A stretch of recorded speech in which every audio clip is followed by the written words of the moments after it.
U.S. takeover of Venezuela's oil industry. President Trump is aiming to tap into that country's vast oil reserves, the largest in the world. 2026 በገባ በሶስተኛው ቀን የካራካስ ሰማይ በፍንዳታ ሲናወጥ የአሜሪካ ኮማንዶዎች ድንገት ከሄሊኮፕተራቸው ወረዱ። የቬንዙዌላውን ፕሬዝዳንት ኒኮላስ ማዱሮን ከውሃ አጣጫቸው ቺሊያ ፍሎሬስ ጋር አፋፍሰው ሄሊኮፕተራቸው ውስጥ ከተቷቸው። ጉዞ ወደ ኒውዮርክ ሆነ። የኮማንዶዎቹ አወራረድ ድንገት ቢሆንም የተደረገው ሁሉ ከመደረጉ በፊት በነዳጅ ወዳጁ ፕሬዝዳንት ትራምፕ ልብ ብዙ ተመላልሷል። ይህም በራሳቸው አንደበት የተረጋገጠ ነው። የትራምፕ አስተዳደር ካሪቢያንንና አካባቢውን በተጽዕኖ ስር ለመጣል ፖሊሲ ነድፎ ሰርቷል። አውሮፓና መካከለኛው ምስራቅ እያልን ዙሪያችንን እያጣን ነው የሚለው ዋይት ሃውስ ቬንዙዌላን በነብር አይኑ አይቷታል። ፔንታገንም አደንዛዥ ዕፅ እየነገድሽ ነው ብሎ በውሃው ላይ ያገኛቸውን መርከቦች አጋይቷል። ወደ አሜሪካ የሚገቡ ዕጾችን አስርገሻል በሚል የተጀመረው ፍልሚያ ፕሬዝዳንቱን አግቶ በመውሰድ ተደመደመ።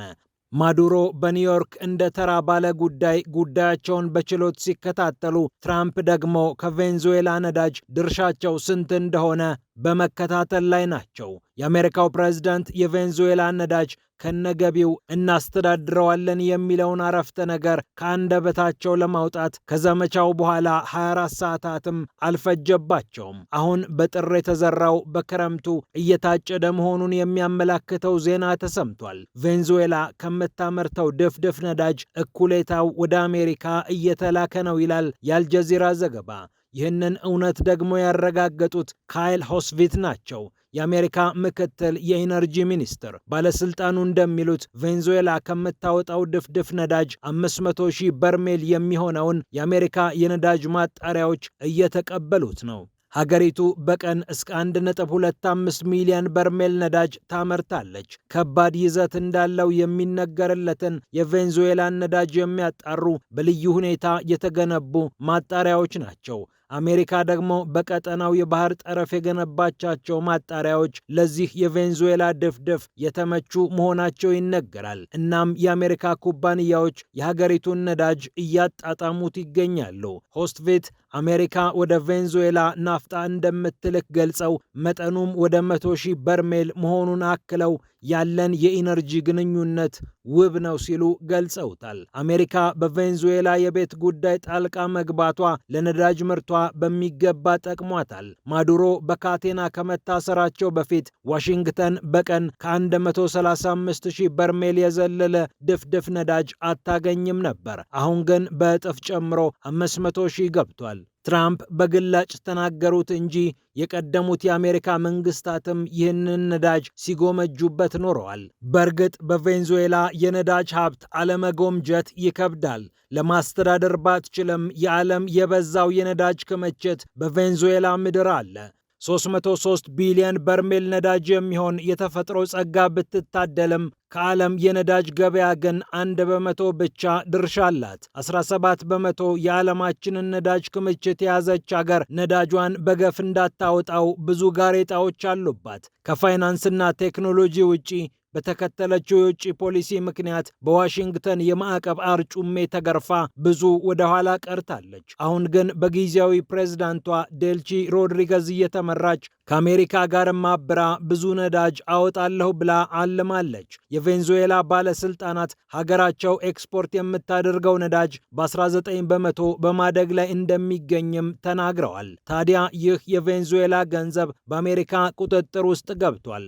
ዋሽንግተን በኢራቅ ያደረገችውን በቬንዙዌላም ደግመዋለች። የአሜሪካው የውጭ ጉዳይ ሚኒስትር ማርኮ ሩቢዮ የሚሰበሰበው ዶላር ልዩ ሂሳብ ተከፍቶለት እንደተቀመጠና ከካራካስ የሚመጡ ጥያቄዎች ታይተው ገንዘቡ እንደሚለቀቅ በይፋ ተናግረዋል። ፋይናንሻል ታይምስ እስከ ሐምሌ ወር ድረስ አሜሪካ ከቬንዙዌላ ነዳጅ 13 ቢሊዮን ዶላር አግኝታለች ብሎ መዘገቡ የሚታወስ ነው። እንደውም የአሜሪካው ፕሬዝዳንት ዶናልድ ትራምፕ እረ መጠኑ ከዚህም ከፍ ሳይል አይቀርም ብለው ለጋዜጠኞች ምላሽ ሰጥተውም ነበር። ይሁንና ገንዘቡ በትክክል እማን እጅ ላይ ወደቀ የሚለው አሁንም በቂ ምላሽ አላገኘም። በሚያዝያ ወር ለኮንግረስ ይፋ ከተደረገው ለቬንዙዌላ ተላልፏል ተብሎ ከተነገረለት የ3 ቢሊዮን ዶላር የገንዘብ ዝውውር ውጪ የተሰማ ነገር አልተገኘም። የአሜሪካ መንግስት ቬንዙዌላን እጁ አስገብቶ የፈለገውን የሚያደርግበትን መሳሪያ ስላገኘ ሃይባይ አልተገኘም። አሜሪካ ይህንን መንገድ ስትሄድበት የመጀመሪያዋም አይደለም። እንደ አውሮፓውያን አቆጣጠር ከ1920ዎቹ ጀምሮ በማራቺቦ ሐይቅ ዙሪያ ነዳጅ ተገኘ ከተባለ በኋላ የአሜሪካ ኩባንያዎች ነበሩ በሀገሪቱ ነዳጅ አዛዥና ናዛዥ። 1976 እንደ አውሮፓውያን አቆጣጠር ሲመጣ ግን ቬንዙዌላ የነዳጅ ሀብቷን በመንግስት ሀብትነት አወጀችው። ሂጎ ቻቬዝ ሲመጡ ደግሞ ነገሩ ባሰ። ኤክሰን ሞቢል እና ኮኖኮፊሊፕስ ኩባንያዎችም የነዳጅ ማውጫዎቻቸውን ጥለው ወጡ። ትራምፕ ይህ እንደሚቆጭ እንደሚያንገበግባቸው በአደባባይ ተናግረዋል። የአሜሪካ ኩባንያዎች መካስ እንዳለባቸውም በገሃድ ተከራክረዋል። ተነጥቀናል ያሉትን ነዳጅ አሁን እንዳሻቸው እስኪሆኑበትም ድረስ ረጅም ጊዜ ታግሰዋል። በመሃሉ ቬንዙዌላ ያንን የመሰለ ሀብት በሚገባት ልክ ሳትጠቀም ቆይታለች። ያኔ አሜሪካውያኑ ያሉ የተተከሉት የነዳጅ ማውጫዎች አሁንም ያለ በቂ ጥገናና እድሳት አሉ። እንደውም ትራምፕ ብዙ ገንዘብና ቴክኖሎጂ በነዳጅ መሰረተ ልማቱ ላይ እናፈሳለን ብለውም ተናግረውለታል። ብዙ ነዳጅ እንዳትልክ ማዕቀብ፣ የነዳጅ ማውጫዎቿን በሚገባ እንዳትጠቀም አቅም ያሰራት ቬንዙዌላ መሪዋን ከዋና ከተማቸው ሲያስወጡባትም ጉልበት አልነበራትም።